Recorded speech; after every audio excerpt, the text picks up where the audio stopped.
Welcome, everybody, to the DLLS Stars Podcast on Monday, June 30th. We are starting our summer from wherever. I don't know if we have to workshop that title, but right now, live from, is that Wisconsin, Luds? Did you make it all the way to Eagle River? I was here at 7 o'clock last night. My guy. Well, we saw on the emergency pod you were hauling up the highway as you were trying to talk about Glen Gulutzan. Craig Ludwig from his home state of Wisconsin. I'm Owen Newkirk. I'm in my in-laws state of upstate New York. You have to say that because if you say New York, people think the city. And we're like 5.5 hours drive west of the city. But anyway, I'm here. Elijah Smith is our producer. Sean Shapiro will be joining us in mere minutes from, I believe, Little Caesars Arena in Detroit. We'll find out why he's there. And then Sam Nessler will be joining us in, I believe, segment 3, because he's at development camp and they're still doing media availability. So we're all over the map.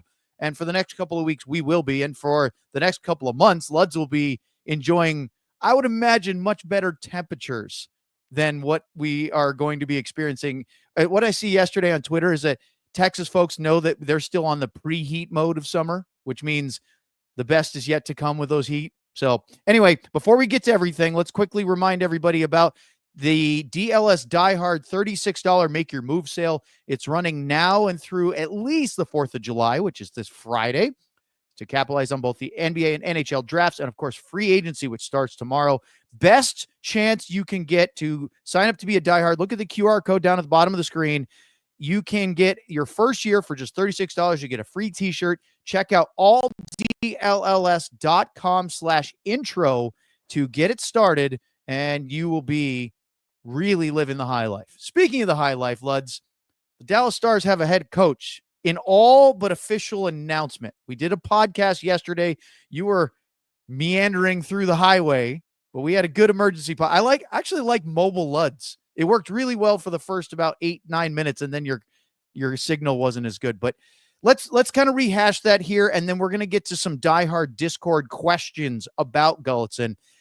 Now that you've had a night to sleep on this, if you slept, considering you drove all the way to Wisconsin, what are your thoughts about Glen Gulutzan? He hasn't been officially announced, and there's an interesting tidbit here is I saw, and I can't really verify this, but I think Sean agrees that it's probably true, that Gulutzan's contract with the Edmonton Oilers expires on June 30th, which is today, which means that there's probably not going to be an announcement before tomorrow for Gulutzan as the Stars head coach, just for paperwork, legal reasons, all that. You know, if you're one day away, Luds, it's probably not worth messing with financials and contracts and just waiting for him to be completely free.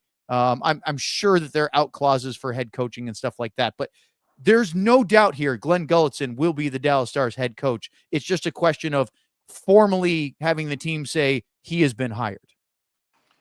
Well, I would think that with everything that seems to be going on with the Toronto Maple Leafs and the Vegas Golden Knights over Mitch Marner, I think you could slide this one in under the radar. Oh boy. That's what they're looking for there. No, you know what? I know that it seems to be like one of those kind of polarizing decisions. You got half on board, half not. But I just go back to, you know, the same thing you talked about for a little bit yesterday is he's paid his dues. I mean, he's had a couple trips around the NHL now. He's been in different positions as far as coaching goes. I think what's also important is he's played, and I shouldn't say played, he's been on the ice with and learned some things with the best guy on the planet and maybe the second best guy on the planet in Edmonton there. So I think he can draw back on so many of those things that have been going on in his coaching career with the Edmonton Oilers Calgary, and already having some kind of kick at the can here, even though it wasn't in the great circumstances. But again, I think he looks at this as being a good team that is in a position to be able to hopefully make a move or two that gets them a little bit further than what they were before. So I like it. I think he's going to be an enthusiastic kind of a guy being here. I think he's going to be an up-tempo kind of a guy. I think he's going to have a different demeanor. I don't know. And Pete DeBoer is a great coach, right? But I wanted to see people laugh and smile and have fun with players on the bench during a game and all those different times. And it seems to me that Gully would be a little bit more like that. Boy, that's interesting. Sean, hang on a second. Sean Shapiro here from, are you Little Caesars Arena? Did you make it to the rink? Am. Yes, okay. I am. I find good Wi-Fi in a quiet room. I like that you did. Yes. Luds, I want you to unpack that a little bit more. The difference in demeanor, because we all know how composed until he wasn't, Pete DeBoer was, but pretty serious guy. I mean, he had his fun in press conferences and smiles and chuckles here and there, but he's a pretty hard-edged coach, isn't he? And do you think that will have a big impact? Is, Gulutzan known for being very passionate, very energetic, but also somebody that a little bit different as far as the personality. Yeah, I kind of go back in my history, and I had Al Arbor, I had Ken Hitchcock, obviously. I had some coaches that, they're serious on the bench, and I think that, and that's fine for the era that we were in. And I think that today's player, they don't thrive on that kind of stuff. They don't thrive on just having a drill sergeant back there.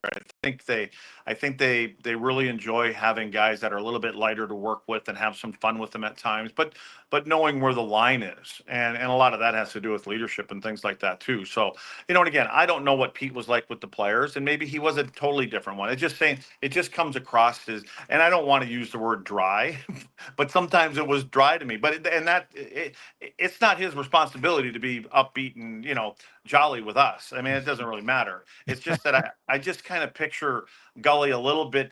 I think when the guys are having fun on the bench and the games are hopefully, you always hope you want to have those kind of games where we don't have to just play right to the letter, and we got to be tight ass every single night, and and all this other kind of stuff. And you want to just have some fun on the bench. And it seems to me like Gully can kind of let him have some fun on the bench and say, you know what, guys, we get up by a couple goals here, 3 goals. We got 6-7 minutes to go in the game. We're going to start shuffling lines. We're going to have, the top guys are going to play with a couple of the bottom guys and just have some fun. It's a long season, and there's a lot of ups and downs in this thing. And I think the more that you can come out of that, I think where it pays off is the next day when you come to practice, because it's fun playing games for the most part. I think if you can have a lighter kind of atmosphere during a few games during the year, and you come to the rink the next day in your better mood and you're willing to learn a little bit more. Can I give a story of supportive evidence to what Luds is talking about right there? Please. So I heard Goalie speak at a coach's clinic 2 years ago, and he's and I've later corroborated this story with a bunch of guys who played for the Oilers at the time. So remember, 2 years ago, the Oilers set the all-time power play record, right? 32.1% for the season or something like that. Game 82 of the season, they score on the power play with like 6 minutes left. And so Draisaitl turns to Goalie and says, "Wait, Goalie, do we have it? Are we good?" Right? Right. Like, do we have it? Are we have good? The record? And he's like, he double checks with the video guy, who guys upstairs, and they have it. And so Goalie turns and calls the referee over and says, "Don't you give them another power play this game." We've got the record. Don't mess it up, right? Right in front of Draisaitl and McDavid, and the entire bench loses it with like 6 minutes left in the game. It's like a 5-2 game. So like, that's the type of person you're talking about with Glen Gulutzan, someone coaching wise, where he's got that fire, but there's a understanding of connecting with players on a human level in the moment. And just, I know it's something we're going to talk about a little bit later because some of the people had questions about it, but that's something that is a much different version of Glen Gulutzan now, that he's learned as a coach now. And he's even admitted that himself from the first time around here. Are you guys ready? We have to do it. Sorry, Luds, but this is not against you. This is pumping up Sean. Game 5. Sean knows where we're going now. Yes. Game 5, Stars lose to the Edmonton Oilers to be eliminated for the second straight Western Conference final. Sean is in Dallas. As Sam is still over at the arena, Sean makes his way over to our studios. He and Luds are enjoying a frosty Bud Light or 2 or 3. And Luds asks Sean this question. Remember, this is in the end of May, about a month ago today. Well, let's start there, Sean, because you'll tell the truth. Yeah. What would you do with this team? I would make Glen Gulutzan the head coach and make Mikko Rantanen my captain. Interesting. Well, I didn't think it was going there. You asked for the truth. You asked for the truth of what I would do. I was thinking more. You would go Glen Gulutzan Gulutzan 2.0. I was thinking more of roster construction. Yeah, no, would but you change the I saw identity Glenn at all? on Thursday. And then Sam chimed in with, by the way, I saw him. Yes, Sam, we all did. He was there for the conference spot. I'm just picking up on the fact that Sam saw a coach from the other team standing on the bench in the building. That's God, I'm so glad Elijah kept that in because I was going to suggest he clip it before. I like Sam's look, and I also like the accusation of too many beers about about things. So. Okay, so other than the goofiness of Sam at the end, which my God, that is so good. I gotta try to compose myself after that.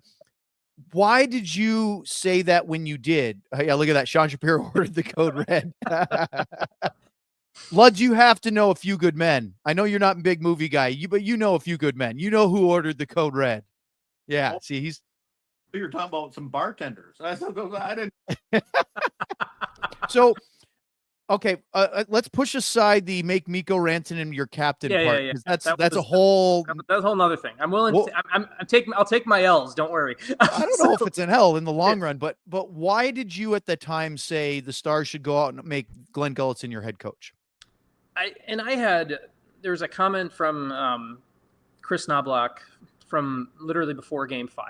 For me, I'd always kind of, long before the Stars had an opening, I'd always wondered when would Glen Gulutzan get that next opportunity. I've talked to a lot of people in the coaching world. I've talked to a lot of people about who should be behind an NHL bench, and Gulutzan's name always came up, and it was one of the reasons where he's someone who's kind of grown and evolved with the game, and he's also one of the people who, for the same way we're going to go give Zach Hyman a ton of credit, like we all say, like, oh, anyone could score 40 goals playing with McDavid and Draisaitl. Well, why is Zach Hyman?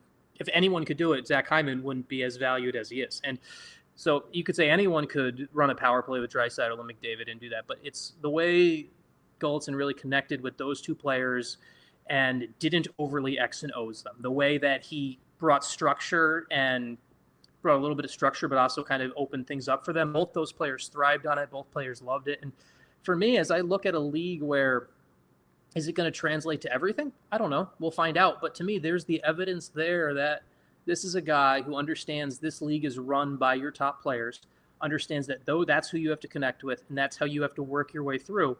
And then you have to make everyone else feel involved as well. And I thought, just from my conversations, from talking to others, that's what Glen Gulutzan represented. And he also represented someone who was both coming from the outside, obviously coming from outside of the Stars organization, who could see some of the flaws and is willing to adapt and change. And that, to me, is why he was off on the front of my mind long before Pete DeBoer was ever fired. And I love that clip because I love Sam's face afterwards. It's the best part. So. You're gonna be giggling again. Hey, Lud, that part that Sean just said, he's outside. He can see from the outside some of the Stars' flaws. I think that's really important in this hire. Nothing against Elaine Nazardine or Misha Donskov or Steve Spott or Pete DeBoer even, but sometimes you just need a fresh perspective. And to me, that of a lot of very positive things for Glen Gulutzan, the fact that he's been on the opposition in round 3 twice against Dallas, he knows all the secrets. He sees it from a different side. I think that will be a really beneficial thing. Don't you? Yeah, and I think that especially when you're the coach on the other side or across the hall or down the bench a little bit from an opponent that has a lot of weapons, and and they're a dangerous team, and they can be a dangerous team. And so I think you pay attention more to those kind of teams because they give you more problems. And so when you play the bottom 10 teams in the league, of course you always want to, what are their characteristics? What's their identity? What's their go-to, this and that, and their systems and things like that. But I think you're always because you're always trying to pick up things from good teams. You're trying to say, you know what, we got 4 guys that play like they're 4 guys. Why can't we try that breakout, or why can't we try the way that they kill? They're playing an aggressive kind of kill. It seems to be effective. Let's us do that. And so I think that, that's just what happens when you're in those situations against those kind of teams. The last thing I'm going to say about, and as Sean was talking, I guess the word that it just seems to me from the outside and just watching Gully, whether he's on the bench, walking in the hall in between periods, as a opposing coach, it's approachable.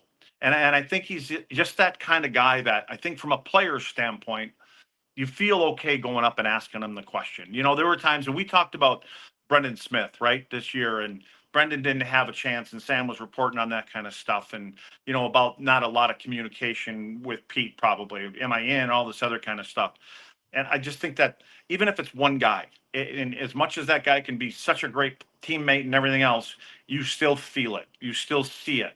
And again, I use the word distraction all the time. It may not be big, but if I have a teammate and he's feeling uncomfortable only because he can't go to, somebody in management or somewhere there, you want an open door. Everybody talks about an open door policy, right? I mean, like I said, we had Hitch, and Hitch was pretty stern, right? And so, but there was one in particular that had to be in there all the time that and had to be a conduit, to things. And that's okay, because it worked, and I had guys that were really tight with me and vice versa. And so you could relay those things. And sometimes I honestly, in that particular situation, I don't think those guys would have wanted to go in and talk to him. Let's you go tell him this. And Eddie Belfour, you go tell him this. And I was okay with that. But I think it makes for a happier workplace. Let's put it that way. Well, and we do have to get to an ad break, but I want to ask you one more follow-up real quick. And yes, Sean, I'm violating my own rule here. So even the sheriff is corruptible. How important, not everybody on the roster every year is as important as everybody else as far as their value to the team. But I think that's reality, right? Not everybody's going to feel like Mike Modano, but coaches' leadership, I think, is really important to make each guy feel they're as important to the team, even if we know that there's a hierarchy there. Oh, there's no question that especially when the coaches, they have to let you know that, hey, no, you're not playing 21 minutes a night. You're playing your 12 or 13. But here's the reason those 12 or 13 important. We need you. And I would rather just be blunt sometimes if it were me, because those 12 minutes, yes, when you go out there, you have a job to do. And again, let's just take the Steele, Blackwell back line. You know what? We're not really expecting you to go out there and score 3 goals as a line this period, or 2. We're expecting you to do what's right in your zone. You don't create any outnumbered rushes the other way, and call it what it is. We're giving the top guys a breather. We're letting them sit on the bench a little bit, because if we can't play you guys, now we got to roll those guys out there a little too much. And when we really need them, down a goal, up a goal, whatever it may be, they're a little spent. So, but I'd like, because there's guys know where they are, and they like hearing the honesty sometimes. And then all of a sudden your role becomes, hey, listen, we got to be good out here because this is why. And you never know that the next time we may get 12 and a half minutes, we may get our chance on the power. I would love to be able to have, and Gully seems to be that kind of guy, where if you're up by 3 goals and your power play has already got 2 or 3 of those goals, and there's 4, 5, 6 minutes going a game, 4th line, get out there. You guys are on the power play, and give them a steady diet of that, because now everybody's kind of, and the best players feel good about that too. Like, yeah, let those guys go. We're all one big happy family here. Sean, get that power play chart you tweeted yesterday ready, or that you put in your article. We're going to talk about that. And in your diehard Discord questions, we'll answer those next here on DLLS. Elijah. Oh, another one. Goes to Luds first. Sean was ready to do your Mando read.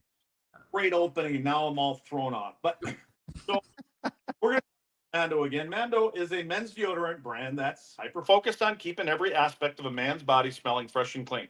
Let me tell you, they need some Mando up here in the North Woods. You're living in the woods. Mando overtly calls out more colorful parts of men's bodies, such as pits, belly buttons, your nuts, your butt cracks, the grundle. That's the taint in the natural area. Everybody's well aware of that now. I think we all know where the grundle is. Their scents are geared towards men with options like bourbon leather, cloverwood, and Mount Fuji. And I've neglected all year long to mention pro sport. So you can, I don't know if that means you smell like a stinky pro sport athlete, There you go. Created by a doctor who has firsthand knowledge and knows about the normal BO and was being misdiagnosed and mistreated, clinically proven to block odor all day and control odor up to 72 hours is what they say. And here's another one I didn't read earlier all year. All products, they contain baking soda free, it says, and paraben free. Now, I don't know what paraben is, but it sounds like it's something that's acidly like. So that's a good thing for it not to be there. All right. So anyway, Mando, as a special offer for listeners, new customers get $5 off starter pack with our exclusive code. That equates to over 40% off the starter pack, by the way. And that code is DLLS at shopmando.com. All right, let's talk about Empire today.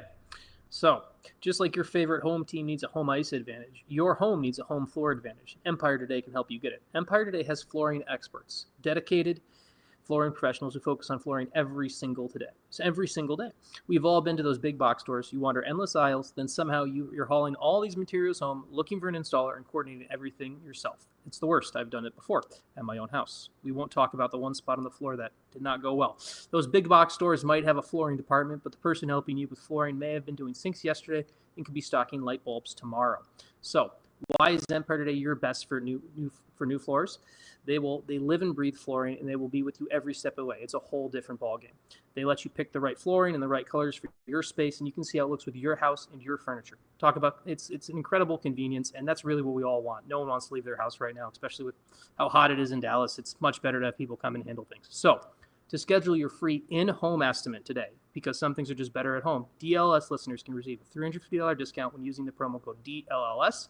Yes, you heard right, a $350 discount with code DLLS. Restrictions apply. Visit EmpireToday/DLS for full details. All right, guys, thanks very much. Let's get to the Die Hard Discord questions. But first, on Glen Gulutzan, Sean, you had a really fascinating power play chart, which had to do with the Edmonton Oilers' success rate during the McDavid-Draisaitl era up in Edmonton. And what changed? Can you, I should have pulled it. I didn't think about it. We gave Elijah too much to do anyway, but just from a audio standpoint, can you kind of describe what it said and what the takeaways are? So as I had my ad read up first, so I had to quickly move to the other tab I have, but top-rated production staff here, guys. I also miss a time when our comically bad ad reads are no longer as funny as they used to be. I feel like after 7-8 months of doing this, we get through them way more smoother than we used to before. So that's a sad part of the show. Anywho, do you want it to still be awful? I was one of the worst ones, and it was great, and it led to some incredible comedy. So you could still set the bar low. I could. You're right. So the Oilers, it's easy to look at the Oilers power play and say, hey, anyone can run that power play with Leon Draisaitl and Connor McDavid and say that. Okay. And that I understand where when you have the tools there, yes, that's going to help you as a coach. But Edmonton during the 2017-18 season, I want to go back to that. And 2017-18 season, Edmonton has the 31st, there's 31 teams in the league at the time, 31st ranked power play in the league at 14.8%. With McDavid and Draisaitl. McDavid and Draisaitl. Yep. Yes, younger players in their career, but at that point in their career, no one is. It's the worst power play in the league. Glen Gulutzan has hired that summer specifically to come in to work and fix the power play. Since Gulutzan, the next year, in Gulutzan's first full year there, they jump up to 21.2%. In year two, 29.5%. Since then, 27.6, 26, 32.4, 26.3, 24.7.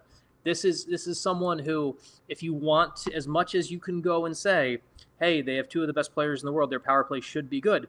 They had the two best players in the world before earlier in their careers, and they had the worst power play in the league. It takes the right coach sometimes to put things in motion and unlock things. And to me, that is something where we're going to talk about context and what things matter. That number to me is that's pretty jarring to me. He came in to fix something, he clearly did, and maintained it. Yeah, it's one thing just to have a 1-year jump. that power play has evolved a bit too, year over year, right? Like it's had to be. We know that there's that spot that Draisaitl works from, and that's always been there. But if you look at the Edmonton power play year over year, there's different facets that change. Evan Bouchard wasn't a part of that power play till 2-3 years. It wasn't really a big part of that shot power play till 2-3 years ago. That it's evolved and changed, and to me, that's reflective of how Glen Gulutzan is a coach. Because would you share with Lud, Sean, the thing that we talked about yesterday in the emergency pod when his connection started to go, about the mantra on the power play that Gully likes to have? Yeah, it's not a hard rule, but one of the things that Glen Gulutzan really brings to his team is the three passes and a shot on the power play. If you're making the fourth pass, you're 90% of the time you're giving up a good shot, and it is not a hard rule. It is not one where, hey, you got to count the passes, but it is a mentality creation where you go through, and we should be doing one pass, two pass. Probably should that third pass should be leading right to a shot, because that unlocks the D, and that's in. And how many times in Dallas in the past couple of years have we watched shot after pass after pass after pass? Luds, you're muted. Oh, there we are. Go ahead, Luds. You're muted. You're muted for a second. So if you pass the puck around the perimeter for 30, 35 seconds, that's not the way to go about it. Is that what you're saying? No, it's not. So there's this is a very simple concept, but it's a very simple concept, but it's one that obviously will feel like rocket science to Stars forwards. Okay, so I want to ask. I was you. When did Hyman and Bouchard come along in that? I was wondering, as you were giving things like that, I was wondering. I don't remember when Hyman got there exactly. I know he's been there for 4 years now, I think. Yeah. The Hyman edition was so they were, I believe the Hyman's edition came in. That's when they went from like a 26-27% power play to setting the league record the next year. His first year was 21-22 with Edmonton. Yeah. So that was So 4 years. Luds is right. Yeah. So as usual. So that lines up there. So it's the whole the power play took the steps. The power play took the steps before Hyman and Bouchard arrived, and then evolved again once those guys came in. So to me, that just goes back to, you get new weapons, you figure out how to use it. It's the whole, just like when you say, a team won a lot of games against a soft schedule. You can only play the teams in front of you. You can only use the tools you have, and I don't think we don't need to use having coaching two of the best players in the world to a higher level of success than they had before you were there to use that against you. And that's something that I've always kind of been caught up for me, that I've always been, I don't know, I see Stars fans online get upset about that. Say, McDavid and Draisaitl. I'm like,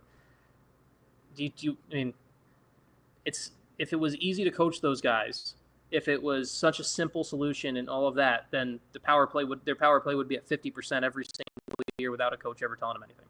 Luds, I'm going to get to the Discord questions here, and I want to direct this at you because we've got basically the same question from multiple people, from I Love Misty to Jordan to Uncle D to Chili Nerd. They all want to know what's the main difference between Glen Gulutzan of the early 2010s till Glen Gulutzan in the mid 2020s. He's a little older.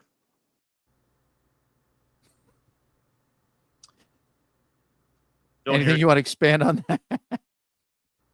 Well, I mean, there's something there called experience. Right? I don't know. I mean, what? I mean, I think there's more knowledge there. I mean, it's like, I think it's kind of like any other career or job. I can give a hard example here. We can so Glen Gulutzan when he was in his first time in Dallas, and after he left Dallas and early in his career, his biggest mistake was he was too much of an X's and O's guy. His first time in Dallas, and even to an extent, he's admitted this about his time in Calgary as well. He was too focused on the whiteboard and drawing up plays and the X's and O's. It was too much of that. He had to learn, and he even said this, his early experience in Dallas, and where he had to learn how to bring more of that human emotion into the game. We talk about that spot where we talk about kind of that setup now where he has that touch that we talked about earlier with everyone. And now he didn't have that early on. And I think that to me is one of the biggest things. That experience has learned of how do you take what happens on the whiteboard and apply it to humans on the board, and then let those two meet. And that's the biggest difference for me in Glen Gulutzan between 12 years ago and today. All right, we have a lot more stuff we can talk about with Glen Gulutzan that will probably spread out over the week because there's a bunch more Discord questions that we didn't get to yet. But Sam is here, and up next, let's talk about why Sam is here and why he's where he is. It's development camp time here on DLLS.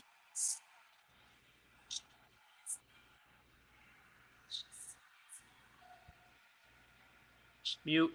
You're on mute. Luds is muted. How's Lud's muted again? He's going to quit. Hey, Sam, hit mute on yours for a second. I think it's actually muting Luddy. I'm not muted. Go ahead. Do it again. Oh, see, it wasn't me, was it? It was Sam. Okay. So again, like I said, I'm only here to talk about nuts and butt cracks and the taint and everything else and alcohol. So here we go. What's up, Stars fans? Enjoying the game should be easy, so don't overthink it. What to wear, done. Just toss on that lucky jersey of yours. Don't know what to serve your friends? Pretty easy. Pick up some pizza from that favorite go-to place of yours and go stock up the fridge with some Bud Light. See, it's all just that easy, just like Bud Light, which is always brewed with 4 simple ingredients for a clean, crisp taste. Bud Light, easy to drink, easy to enjoy. I'm going to leave out the responsible part since I'm in Wisconsin. Bud Light, St. Louis, Missouri. Do I get to do an ad read here too? Go for it, Sammy. Look at that. Coming in perfect timing here. Luds, thank you for that. That's beautiful. I have no timer, so I'm just going to wing it. If you love Wendy's classic frosty flavors, we got big news for you here in Frisco, in Dallas, wherever Owen is, wherever Luds is. Wendy's now has Frosty Swirl and Frosty Fusion flavors that you can get in either chocolate or vanilla. Same creamy treat you've always loved with a new flavor refresh. Oreo brownie, caramel crunch, Pop-Tart strawberry, brownie batter, all the good stuff that you need. Whatever flavor you're craving, odds are we've got a Frosty for it. So clock in for a sweet treat anytime, including midnight or later with Wendy's all new Frosty flavors. Refresh on a classic, it's gotta be Wendy's. At participating U.S. Wendy's, hours may vary by location. Boom. I'm out of here. See you guys. Thanks, Sam. That was a great spot. Talk about production value here. Boy, we're really killing it. This is the DLS Stars Podcast on a Monday. We have free agency coming up. But, Sam, we wanted you to take the point on this one. We're passing you the ball, or the puck in this case, because you're at development camp. What day one of the new draft picks plus some of the prospects in the system? I want to start with, who are the coaches today? Because there's no DeBoer, there's no Steve Spott, no Misha Donskov. Who's running on ice stuff today for development camp? Yeah, we had a mix. There's a couple coaches out there I didn't even recognize. But we had the skating coach out there. Stan was out there. Ryan Daniels was out there, the goalie coach from the Texas Stars. I'm trying to think who else. Jeff Reese was here. I don't think he was on the ice. And then Jordy Ben was the highlight standout, I guess, there with the beard on the ice. But it was a kind of a mixed group. Things were going really fast. So a few coaches came out for the beginning, and then they did a mixed group in between, and then the second group, different coaches were out there. So it was a blend, but there was no Neil Graham to my knowledge, although he was seen around here obviously this weekend doing some other things, obviously. But those are the coaches that were out there today. Luke Chilcott is the skating coach, right? Yes, thank you. Yes, Chilcott. Mm-hmm. So go ahead and take the lead here, Sammy. What stood out? Impressions, first thoughts of that opening session that you had, and then the media availability afterwards, and whatever you have that you and Elijah connected up today.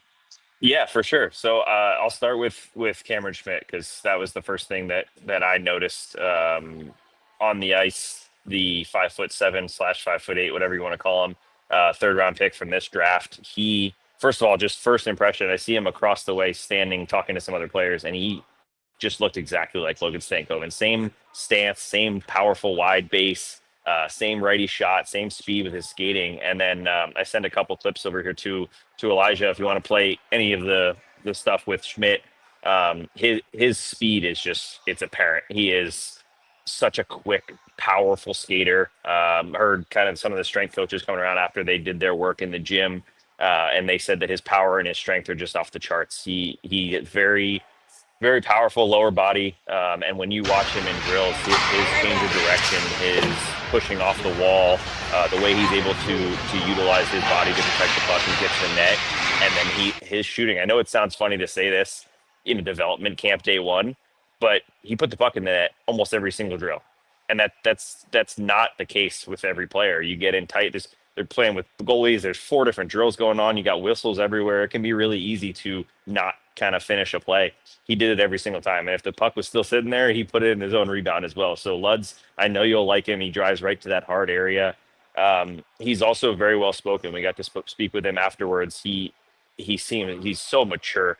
It feels like an NHL vet when he's talking. He's just very calm. Said that he fully understood that he was going to drop in the draft because of his size, but was also understanding of what he can bring to overcome that. And he brought up Logan Stankoven. He watched Logan Stankoven a lot. Guys like Cole Caulfield, the players that a lot of people have already compared him to, just to see how you can do that, how you can build that skill to get to that level when you are 5'7" or a smaller player. And he's kind of been developing that. It becomes part of the development for these guys rather than just get there, get your skill together, and then figure it out. It becomes a part of their development to find the skills that you need to dig in a little bit more in order to get that in there. But he laughed about the Stankoven comparison. He immediately knew it was going to happen. He did not. None of the Stars draft picks were at the draft. I know it was kind of hard to see on the draft because I don't think they even showed any of their picks. They were talking about something else for all of them, but none of them were there. So the other one that I talked to was Mons Goose, who is giant. Oh, wow. What a big goalie. Very, very solid. His positional play is really good. I think that the scouting, I'm sure Sean talked about when he was drafted, was that he uses his size really well. He's not one of those goalies that kind of makes himself smaller in certain positions. The one thing he told me was he really wants to work on his skating. Talked about how that's what separates a lot of goalies nowadays. A lot of goalies can be similar levels in terms of positioning and saves and things like that, but the moving around the rink, moving around the crease and skating, it's really what separates a lot of guys. So for him, the funny story was he told me that his draft story, he was also home. Like I said, none of them were there. He was home watching it and he getting really nervous as it started to go on and on and on. He was getting nervous that he wasn't going to get his name called. So he actually got up and went to the kitchen to take a break. And when he's in the kitchen getting a drink, he hears his family screaming and he comes running back in. What's going on? And he had gotten drafted. So it's interesting to hear these stories. Didn't get to talk to Sharkey or Paquette or any of those other guys, just those two from this recent pick. But it's interesting to hear the stories of how they got drafted and kind of how they found out. And then I asked him right before I finished up with him, I asked him if his nickname is the Goose. And he said, well, it kind of is now because Alan Walsh posted that picture. So it's immediately going to become his nickname, even though it may not have been. So good day here today. Like I said, it was one of each group, and then they kind of did a mixed bag, a lot of quick drills. And then we actually got to speak to Jordy Ben afterwards, which was great. That guy, he couldn't be more opposite, but more the same as Jamie Benn. It's a crazy, weird dynamic with him, but a lot of good stuff from him about kind of this whole process. But the main thing he talked about was guys that come in here, they've really made it easier, is the way he said it, for players to come in, because it used to be, he was talking about his experience with development camps and things like that, saying it was a lot harder. You got skated in development camp when he called it back in the day, back when he was coming up into the league. It was a lot more challenging. And he actually said it's sometimes better that it's more of this, some quick drills, give you some homework kind of layout, because it takes a little bit of the pressure off these guys. These guys are already dealing with, for the guys that just got drafted, they're getting drafted. They're having to get flight plans. They're having to come all the way out here, meet all these new players. I mean, you're a junior hockey player one day and a Dallas Stars draft pick in development camp 72 hours later. So it's a whirlwind for a lot of them. And then he also talked about the guys that are coming back for a second, third, fourth year, kind of taking on a leadership role that is underrated for what they can take with them to their clubs. But, guys like Hemming's coming back for his second year. We talked to Bertucci. He's been back, I don't know if his third year, I think. So those guys kind of take on a little bit of a leadership role to help these younger guys, these new draft picks coming up, get them a little less nervous. Jordy said the main thing they have to do at development camp is tell them to relax, tell them not to come out and go 110 miles per hour, because you don't need to do that in these drills and these things. But overall, a good day. Lots to take in. I'm trying to think if there's anything else we got. We did talk to Hemming as well, who kind of discussed his progress.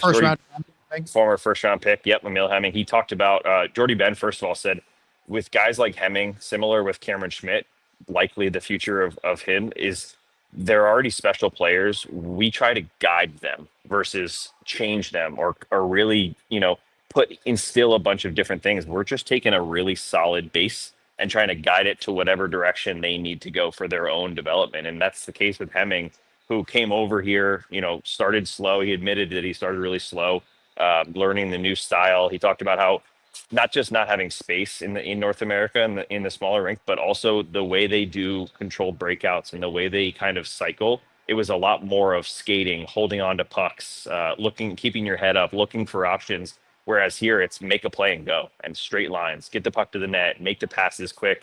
So it took him some time to develop that. But as he said, as soon as the World Championships ended, he felt like he just took on a new leg, a new aspect, a new life of his game. Started scoring goals, started playing a lot better. And he said the key to that, and something he's working on here to really get to that next level, is getting his shot off quickly.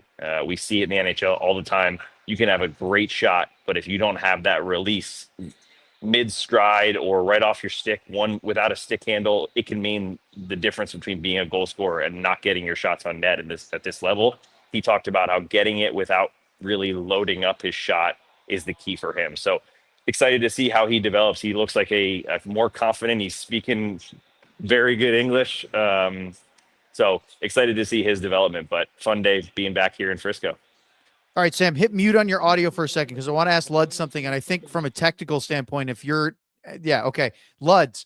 as I listen to Sam's whole report, I can't help but think about something we've talked about before of how having the resources of a Jordy Ben career path, where he came from, what he had to do to get to the NHL, what he had to do before he got to the NHL, to then import that onto your AHL prospects during the year and your minor league or your junior hockey or college kids during development. I mean, that is a very valuable resource to have a guy like him for those young guys, isn't it?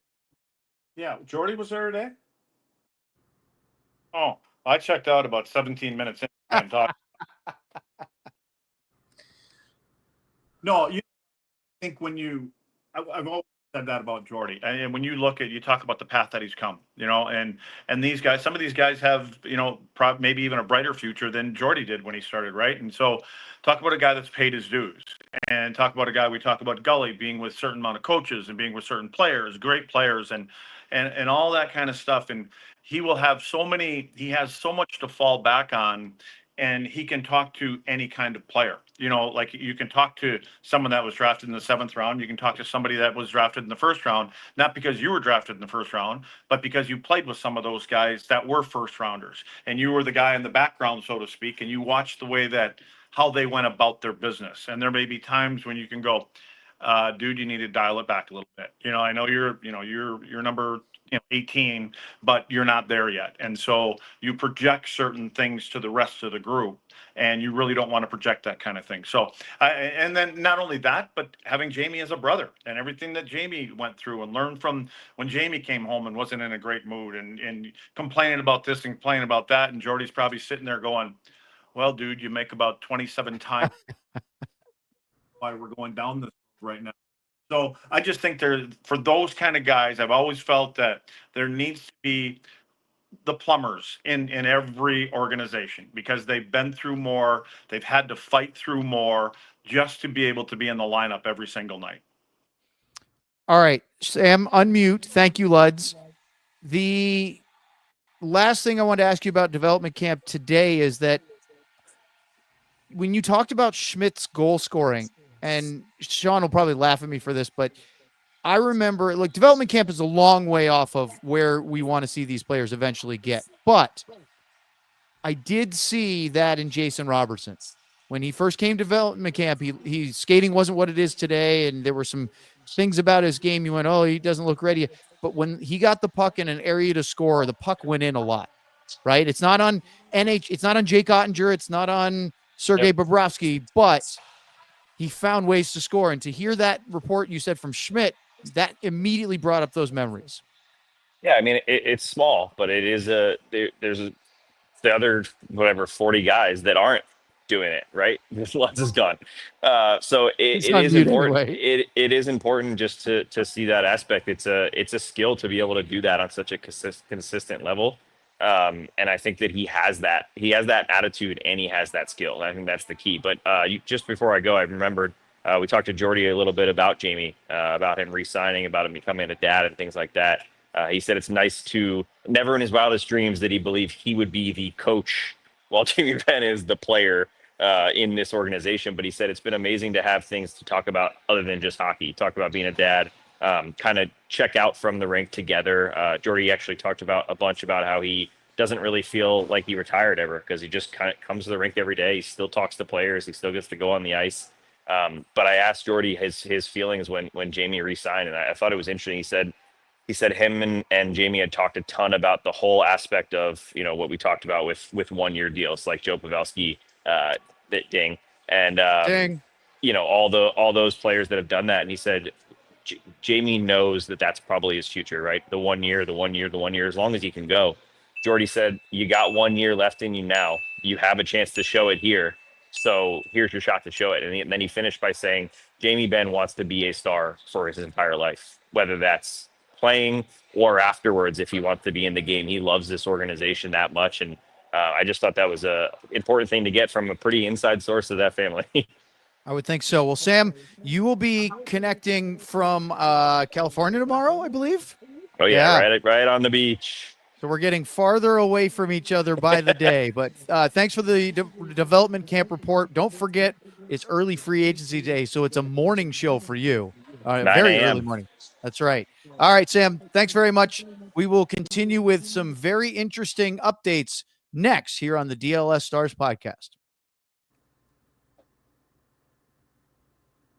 But let's talk about a couple of things first. We got a new ball knower bonus. What does that mean? Well, if you've been watching our show for any length of time, you know that the ball knower bonus is a big thing here at DLLS where we have a new challenge for you. You can win an ALLCITY gift card to their merch store if you make your pick correctly. Here's how it works. Start by picking the winner for the Major League Baseball All-Star Game on July 15th. Then browse our store, make a purchase of at least $25 or more.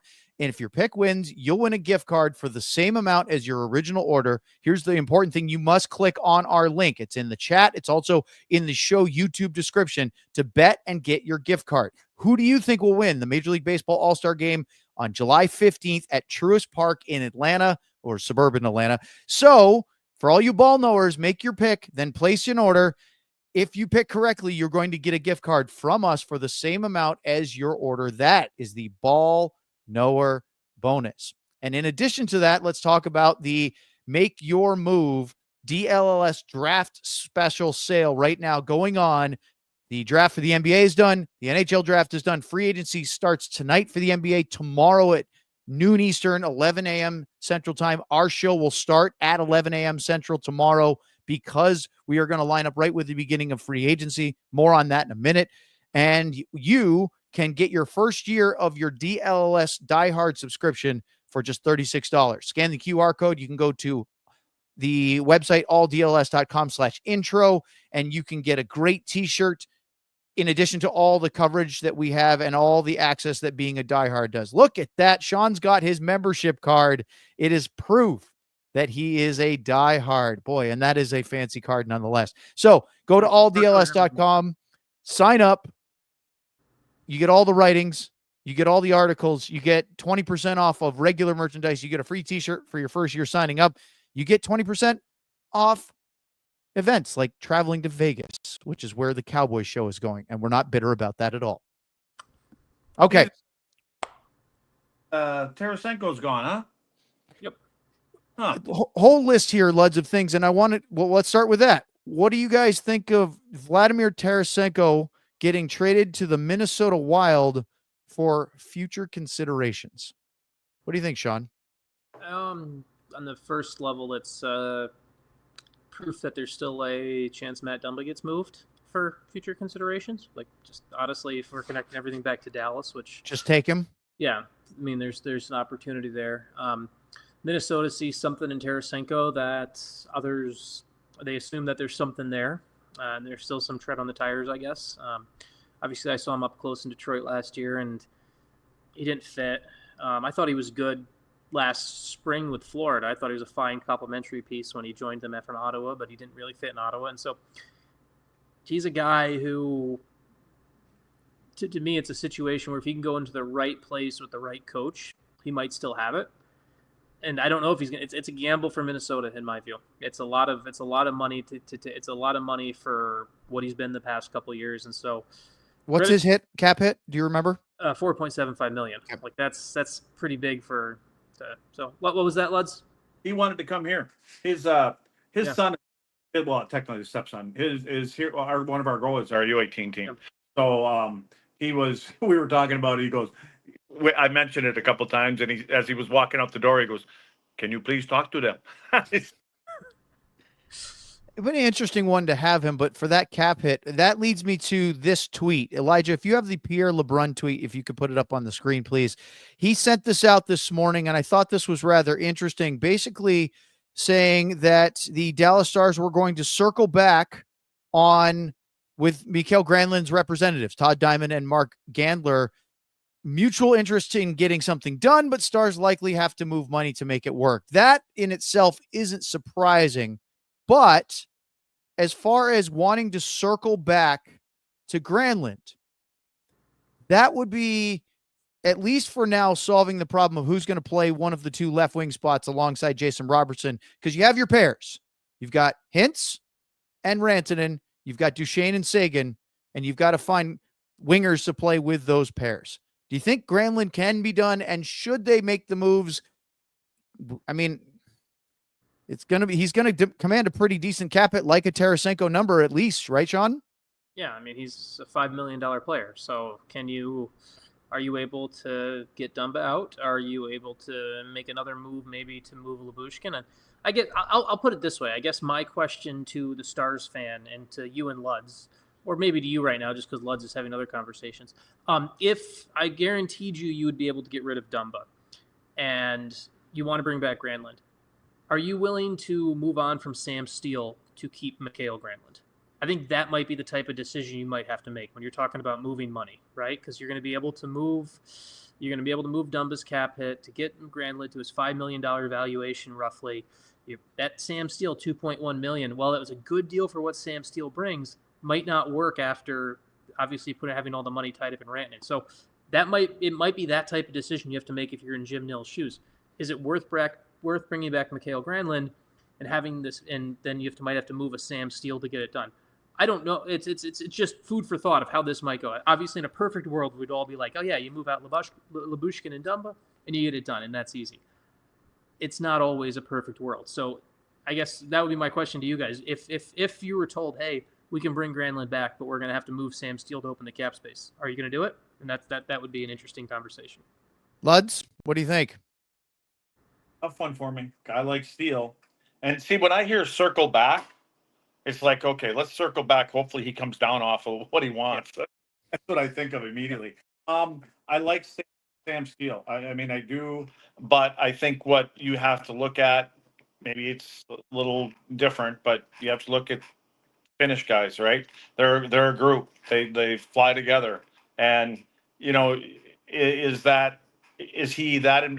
Forget the player for a moment, and is he that important with that rest of that group that that we talk about, and and do you have to part ways, and it shouldn't be like that, but I think for where they're at right now, I would keep Granlund, because I think they're closer to put open than not. Yeah, and to be clear, because I see some people coming in the comments like this is not me calling for them to remove Sam Steele. It's just the reality of if you're not able to move Lyubushkin, you have to find the space somewhere to do it. And these are the tough calls a GM has to make. And that's just the reality of Sam Steele was signed under the assumption that with his 2.1 million cap hit that was signed before they traded for Rantanen. It was under the assumption of his deal we weren't going to be this close to the cap originally planned. And then Mikko Rantanen comes in and obviously changes everything. And so now that's why the Sam Steele contract becomes overvalued for his slot in the lineup. Not for Sam Steele play, but for his slot in the lineup when you're talking about how we're going to move money around and what we need to do here. And that's why it's a tough job as a GM. It's just a really difficult job because these are the decisions you have to make and figure out of how you're going to weigh these things and figure out how much is that $2 million better spent on all of Sam Steele or being able to bring back part of Mikael Granlund. So I have a couple things I want to throw at you, Luds. One is, go ahead. Look at what he brings to Hintz and Rantanen. I mean, he's a key ingredient to that being a good line, right? And it doesn't mean somebody else can't go up there and do that. But again, I just think this kind of thing, having that guy that fits in so well with arguably two of your top 3 or 4 players on a team, guys that play sometimes 5, 6, 7 minutes more than Steele would, and being more critical moments of big games and playoff games and things like that. When you factor all that stuff into the mix, in the long run, you're probably going to get more out of that line. Forget just Granlund, but him being part of that line than you will any other line that Sam Steele is involved in. So I'm gonna bring up Aaron Ekblad in just a minute because he just signed, and so he's not on the radar now for the Stars. Even if he was, I don't know how serious it was. But I want to stick with the forwards, then we'll come back to Ekblad. Big UFA forwards tomorrow. Mitch Marner, although as Lud said at the top of the show, there may be some serious drama with the Maple Leafs and Vegas Golden Knights, depending on if they have an amicable trade agreement between then and now. And Nikolai Ehlers, Brad Marchand, Brock Besser, Granlund. And then I see today there's Corey Perry's name gets thrown out there for Dallas again. I mean, I wouldn't hate that, but that's not my first priority. But if you could bring Perry back for a cheap number on your 4th line, would you do it? Yeah, but isn't the number the same number as what Sam Steele's making right now? Maybe. I mean, the do something. But I guess the one alternative that Corey Perry would represent that Sam Steele doesn't is, with Corey's age, you could do the 35-plus deal where you could make it a $1 million base salary, $750 base salary even. So it's basically league minimum at the base with $750 in bonus, easy to hit bonuses that you could then move over to next year. So there's a little bit more flexibility with a Perry type player because of his age. If you did that, I personally would not be on that line of thinking. But that is just if you were telling me to come in, if you were coming to me and say, put me in Mark Janko's role of make the money work, that's why Corey Perry could make money work. I don't know about the player right now, and I always wonder about when we're going to hit the end of the road there. So I wouldn't do that, but at least money wise, he actually is a little bit easier because of his age than some other players. Isn't that the holdup though with Edmonton? Because they're trying to do that and he doesn't want to do the bonus thing. Yeah. Well, and that's the other thing. Like he's got, if he doesn't want to, then he might as well go somewhere else that is going to have the space. So. All right. Ekblad. Let's see. Sean, you just sent that to me. The 6.1 million for 8 years. Thank you. He it's 6.1 million 8-year deal. Did you say 8-year deal? 8-year deal for Ekblad. Okay. Remember, he's only 29. Yeah. Where's he going? He signed with Florida. He re-signed with Florida. 8 years, 6.1 million. I didn't know. Okay, well that makes sense to me then. Yeah. It was another team, and so man, remember all the talk in the beginning about, oh Jesus, maybe we can get him for less. Oh, really? Well, good. Does that mean that the little guy's out then? Because they weren't going to. Probably. It probably means Brad Marchand is actually going to go to market. I mean, unless Brad Marchand's going to take a very similar. He'd have to take a huge discount, right? Yeah, he probably would. So we've heard all of the rumblings and rumor mill and all of that about Utah's going to make a run at him, which is interesting. And so I don't know. We could see him in the Central Division next year if there's fire to that smoke, I guess.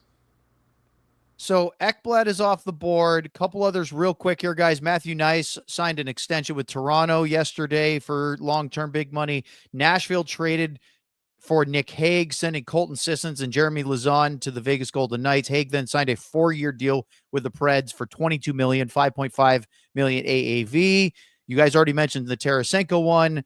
Claude Giroux signed a 1-year contract extension with Ottawa, $2 million base, performance bonuses worth up to a maximum of $4.75 million. And then, Sean, I just wanted to throw you, do you have any extra thoughts on the John Gibson trade to Detroit? And has been any further talk from the Red Wings since the draft day deal? Not too much more talk on it. It's an interesting space where they now have, they at least have a goalie that they trust to be a legit, just to be the number one, since they've kind of gone back and forth. Now, I'm fascinated to see John Gibson in a role where the team in front of him is a little bit better. Now, Detroit's not that much better than Anaheim, right? Like, they are better, but they're not that much better. So, like, I think I'm interested to see how he looks there. I'm interested to see him playing on a team that's got a little bit more built on the back end with some veterans guys that even though some Red Wings fans want to get rid of some of those guys, they still fit. So, that's the Gibson train will make Detroit better, but I don't know. It's not you're getting John Gibson 3-4 years ago. Luds, you wanted the last word? Word. That's perfect. We got to wrap. Tomorrow, free agency. We are on at noon Eastern, 11 a.m. Central Time. We will do a full show as we talk about what's going on with the July 1st activity around the league with the Stars. For Sam Nessler, Sean Shapiro, Craig Ludwig, and our producer, Elijah Smith, I'm Owen Newkirk. Thanks for joining us on this Monday. Boy, the new fiscal calendar starts tomorrow. Should be fun. Maybe even announce a coach. Who knows? Here on DLLS. We all silly like the mayor.